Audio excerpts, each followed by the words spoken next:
Hello guys, in today's video I'm gonna talk about how to fix Instagram not letting you make a new account problem. So the answer is easy. Just go to the settings and go to the scroll down to the app section. Now go to the search and search on Instagram.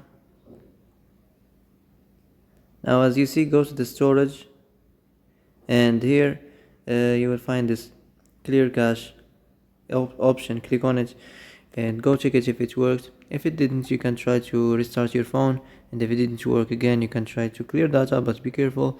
When you clear data, all your information, all your Instagram data will be deleted, so be careful. So that's it for today's video. I hope this is the answer you've been looking for. If you like this video, don't forget to like and subscribe, and see you in the next video.